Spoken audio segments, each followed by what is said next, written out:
गुजरात के तट से कुछ दूरी पर समंदर के खारे और धुंधले पानी में गोता लगाने की कल्पना करना ही अपने आप में कितना रोमांचक है। हाँ बिल्कुल, और वो भी 25-30 फुट की गहराई में, जहां रोशनी भी ठीक से नहीं पहुंचती। राइट। और जब कोई मरीन आर्कियोलॉजिस्ट मतलब समुद्री पुरातत्वविद अपनी फ्लैशलाइट उस अंधेरे पानी में घुमाता है तो जी। उसे कीचड़ और रेत के नीचे कोई आम पत्थर नहीं मिलता। जी, बल्कि उसे मिट्टी के बर्तन का एक ऐसा टुकड़ा मिलता है जिसका आकार हूबहू उस विवरण से मेल खाता है जो जो मतलब 3000 साल पुरानी किसी पौराणिक कविता में लिखा गया था। अरे वाह! आज के इस गहरे अध्ययन में हम इसी अद्भुत विषय पर चर्चा कर रहे हैं, जहां हमारी प्राचीन किंवदंतियां और कहानियां सिर्फ पुरानी किताबें नहीं रह जाती। सही बात है, वो एक तरह से समुद्र के नीचे छिपे इतिहास का एक बहुत ही सटीक नक्शा बन जाती हैं। एग्जैक्टली हम भारत के उन प्राचीन और समुद्र में डूबे हुए शहरों की बात कर रहे हैं, जैसे पश्चिमी तट पर द्वारका और बेट द्वारका और पूर्वी तट पर महाबलीपुरम और पूम्पुहार। और इस चर्चा का मुख्य उद्देश्य भी यही समझना है कि कैसे आधुनिक विज्ञान और विशेषकर मरीन आर्कियोलॉजी उन पुरानी कहानियों को अब ठोस ऐतिहासिक तथ्यों में बदल रही है। मतलब ये कोई हवाई बातें नहीं है। बिल्कुल नहीं, ये सिर्फ आस्था या विश्वास की बात नहीं है, ये भौतिक साक्ष्यों और कार्बन डेटिंग का मामला है। हम उन जगहों का विश्लेषण कर रहे हैं जिन्हें अब तक दुनिया केवल एक मिथक मानती थी। राइट। और जब हम समुद्र के तल से निकाले गए साक्ष्यों को देखते हैं तो वो हमें बताते हैं कि हमारे पूर्वजों का इतिहास को दर्ज करने का तरीका कितना उन्नत था। ठीक है, आइए इसे समझते हैं। भारत के पश्चिमी तट से शुरुआत करते हैं। सबसे पहले नाम आता है गुजरात के द्वारका का, जिसे सदियों से भगवान कृष्ण की डूबी हुई नगरी के रूप में जाना जाता है। जी, बहुत ही प्रसिद्ध जगह है। हाँ, लेकिन इस कहानी में एक और बेहद दिलचस्प अध्याय है, बेट द्वारिका, जो कच्छ की खाड़ी में स्थित है। इसे अक्सर लहरों के नीचे का द्वीप भी कहा जाता है। हाँ, बेट द्वारका। तो ये मुख्य द्वारका शहर की किंवदंती से थोड़ा अलग है, लेकिन अगर हम ऐतिहासिक नजरिए से देखें तो ये एक पूरा का पूरा खजाना है। बिल्कुल सही कहा आपने। 1981 के बाद से भारतीय पुरातत्वविदों ने बेट द्वारका के आसपास पानी के नीचे बड़े पैमाने पर अन्वेषण शुरू किया। और यहाँ समझने वाली बात यह है कि मरीन आर्कियोलॉजी कोई आसान काम नहीं है।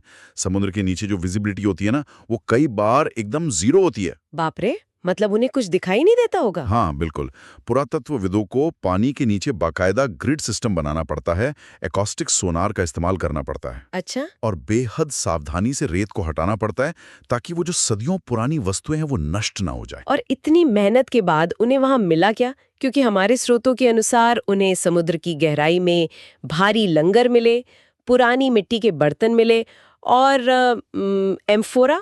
जी हाँ, एम्फोरा, जो कि एक खास तरह का प्राचीन जार होता है ना। हाँ जी। और साथ ही सीसे मतलब लेड से बनी कई वस्तुएं मिली।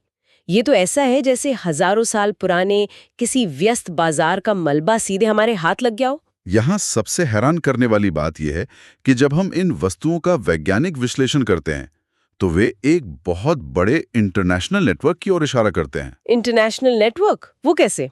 उदाहरण के लिए वो एम्फोरा जिसके बारे में आपने बताया, ये कोई आम घड़े नहीं थे। प्राचीन काल में इनका एक खास डिजाइन होता था। किस तरह का डिजाइन? इसमें 2 हैंडल और एक नुकीला निचला हिस्सा होता था। इनका इस्तेमाल जहाजों के अंदर शराब या जैतून का तेल रखने के लिए किया जाता था। अच्छा, तो ये ट्रांसपोर्टेशन के काम आते थे। एग्जैक्टली। और भूमध्य सागर मतलब मेडिटेरेनियन क्षेत्र में इनका खूब इस्तेमाल होता था। बेट द्वारका के पानी में इनका मिलना ये साफ बताता है कि यहाँ भूमध्य सागर से व्यापारिक जहाज आते थे। अरे वाह, ये तो बहुत बड़ी बात है। हाँ, और इसी तरह जो सीसे की वस्तुएं मिली हैं उनका उपयोग जहाजों के उन भारी लंगरों को स्थिर करने के लिए किया जाता था। लेकिन एक सेकंड रुकिए, यहाँ मुझे थोड़ी शंका हो रही है। बताइए। मतलब समुद्र में कुछ पुराने बर्तन, एम्फोरा के टुकड़े या सीसे का लंगर मिल जाना, ये किसी एक भटके हुए व्यापारिक जहाज के डूबने का मलबा भी तो हो सकता है ना? मेरा मतलब है, सिर्फ कुछ टुकड़ों के आधार पर हम ये कैसे मान लें कि एक बहुत बड़ा और एक्टिव इंटरनेशनल समुद्री पड़ाव था? क्या ऐसा नहीं लगता कि हम सिर्फ अपनी कहानियों को सच साबित करने के लिए सबूतों को अपने हिसाब से ढाल रहे हैं? ये एक बहुत ही वाजिब सवाल है और मरीन आर्कियोलॉजी में ऐसी शंका होना बहुत जरूरी भी है। लेकिन हम इस नतीजे पर सिर्फ 1 या 2 टूटे हुए बर्तनों को देखकर नहीं पहुंचे। तो फिर? यहाँ बात साक्ष्यों के स्केल की है, उनके पैमाने की है। गोताखोरों को जो लंगर मिले हैं वे संख्या में बहुत ज्यादा हैं। अच्छा। और उनके वजन भी अलग अलग हैं, जो बताते हैं कि यहाँ छोटी नावों से लेकर विशालकाय व्यापारिक जहाजों तक सभी का आना जाना लगा रहता था। मतलब ट्रैफिक बहुत ज्यादा था। बिल्कुल। और इसके अलावा वहां जो दीवारें और पत्थर के ढांचे मिले हैं, उनका फैलाव इतना बड़ा है कि वो किसी एक जहाज का मलबा हो ही नहीं सकता। राइट, वो तो कोई स्ट्रक्चर ही होगा। जी। और जब इन सब चीजों की डेटिंग की गई तो पता चला कि ये जगह लगभग 3400 साल पहले एक बेहद एडवांस्ड और व्यस्त व्यापारिक केंद्र था। ये तो बिल्कुल उस पुराने खेल टेलीफोन की तरह है जो मतलब 3000 साल तक खेला गया। Telephone game? वो कैसे? आप जानते ना, जहाँ एक इंसान दूसरे के कान में कुछ फुसफुसाता है और अंत तक पहुंचते पहुंचते कहानी बिल्कुल बदल जाती है। हाँ हाँ, बिल्कुल वो तो है। लेकिन इस मामले में ये एक ऐसा टेलीफोन का खेल है जहाँ 3000 साल बाद भी कहानी का मूल संदेश और उस जगह के सटीक लोकेशंस बिल्कुल भी नहीं बदले। ये बहुत ही अच्छी उपमा है ना? मतलब जो जगह मौखिक कहानियों में एक महत्वपूर्ण नगरी थी, विज्ञान ने ठीक उसी जगह पर 3400 साल पुराने लंगर और दीवारें खोज निकाली। बिल्कुल सटीक। यह हमें बताता है कि प्राचीन लोगों की स्मृति और उसे एक पीढ़ी से दूसरी पीढ़ी तक पहुंचाने की जो उनकी श्रुति परंपरा थी, वो कितनी मजबूत थी। लेकिन यहाँ एक बड़ा सवाल उठता है। अगर 3400 साल पहले पश्चिमी तट पर बेट द्वारका को समुद्र ने निगल लिया तो क्या ये कोई एक लोकल आपदा थी? सोचने वाली बात है। या फिर पूरे भारतीय उपमहाद्वीप की तटरेखा ही बदल रही थी? क्या ये सिर्फ एक जगह की कहानी है या फिर इतिहास के इस रहस्य का कोई दूसरा सिरा भी है? और इसी सवाल का जवाब जानने के लिए हमें देश के दूसरे छोर मतलब भारत के पूर्वी तट की ओर चलना होगा। राइट। और जब हम पूर्वी तट पर आते हैं तो हमें जो साक्ष्य मिलते हैं वे पश्चिमी तट की तरह सिर्फ मौखिक कहानियों पर आधारित नहीं हैं।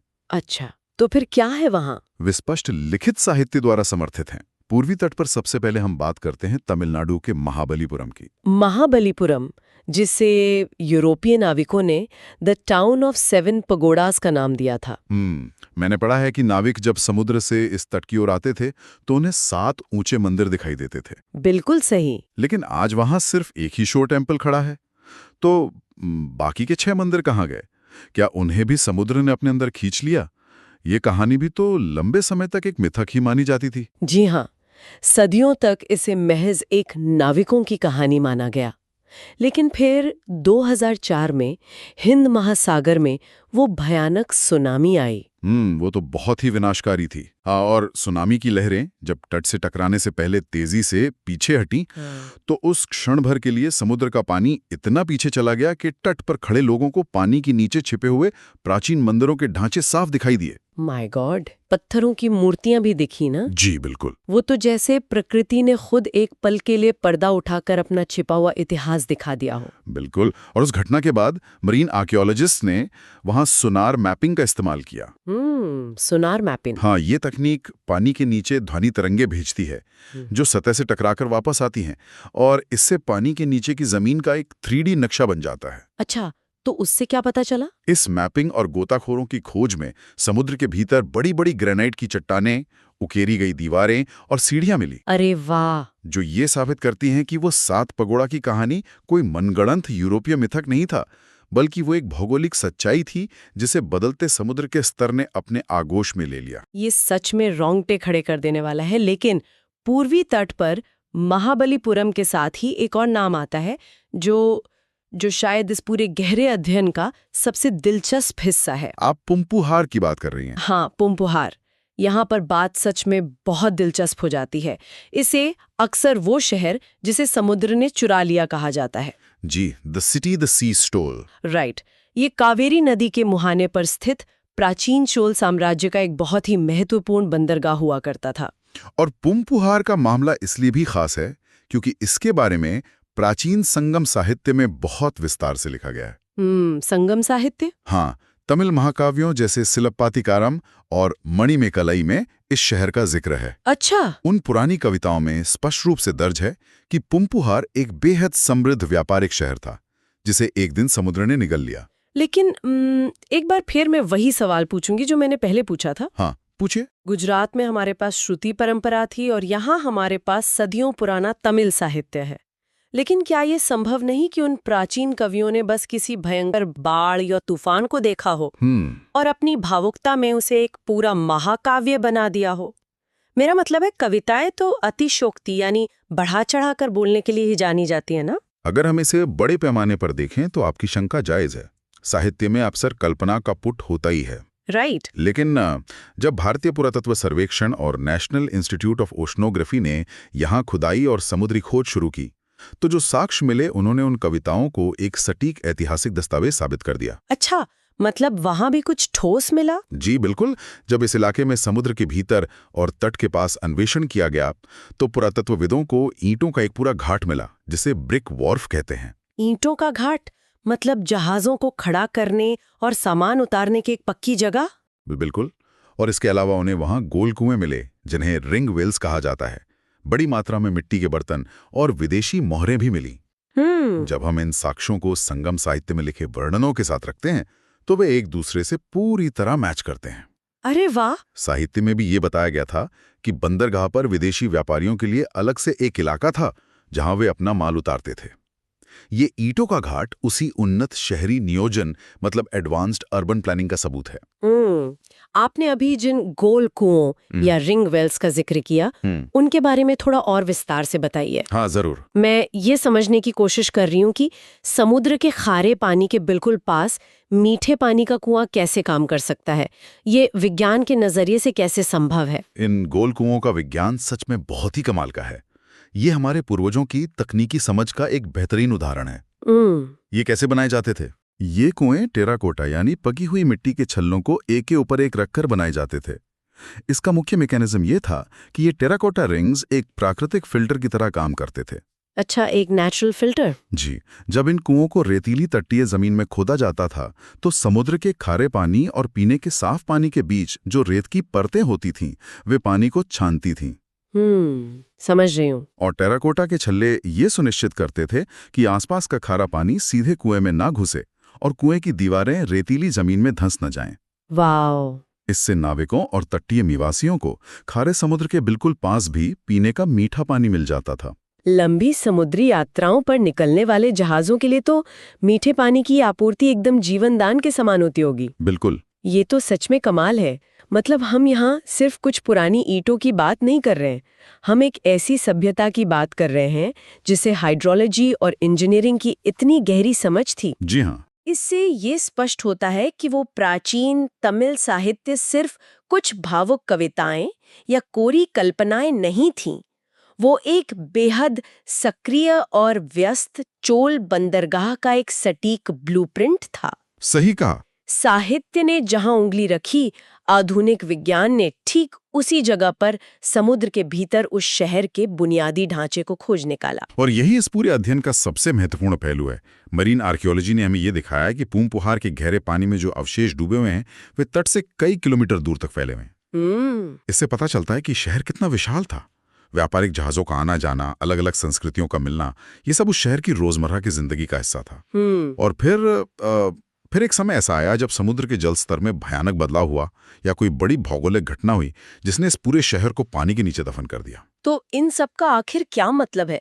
अगर हम इस पूरे गहरे अध्ययन का सार निकालें तो भारत के दोनों छोर, पश्चिमी और पूर्वी तट, हमें एक ही सच्चाई की तरफ ले जाते हैं। बिल्कुल। चाहे वो कच्छ की खाड़ी में 3400 साल पुराना बेट द्वारका हो या कावेरी के मुहाने पर 2000 साल पुराना पूम-पुहार।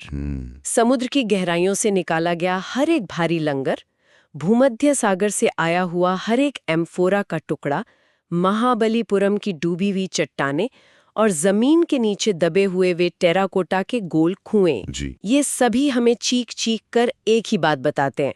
वो बात ये है कि जिन प्राचीन किंवदंतियों को हम सिर्फ सोने के समय की कहानियां मानते आए हैं, उनके भीतर एक बहुत ही ठोस इतिहास छिपा हुआ है। Exactly. विज्ञान अब उन कहानियों को झुठला नहीं रहा है, बल्कि वो उन कहानियों के पीछे छिपे विज्ञान और इंजीनियरिंग को दुनिया के सामने ला रहा है।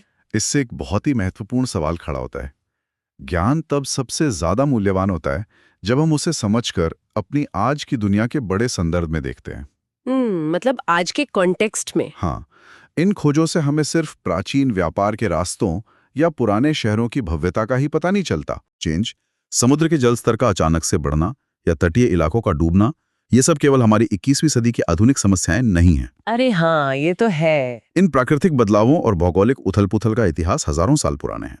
हमारे पूर्वजों ने भी प्रकृति की इन प्रचंड ताकतों का सामना किया था। राइट। उन्होंने अपने सबसे उन्नत शहरों, अपने सबसे व्यस्त बंदरगाहों को समुद्र में समाते हुए अपनी आंखों से देखा था। और शायद इसीलिए उन्होंने उन घटनाओं को कहानी और महाकाव्यों में पिरो दिया, ताकि आने वाली पीढ़ियां ये याद रख सकें कि प्रकृति के सामने कोई भी शहर हमेशा के लिए सुरक्षित नहीं है। बिल्कुल। उन्होंने हमारे लिए एक चेतावनी छोड़ी थी, जिसे हमने सिर्फ एक कहानी समझकर नजरअंदाज कर दिया। सही बात है।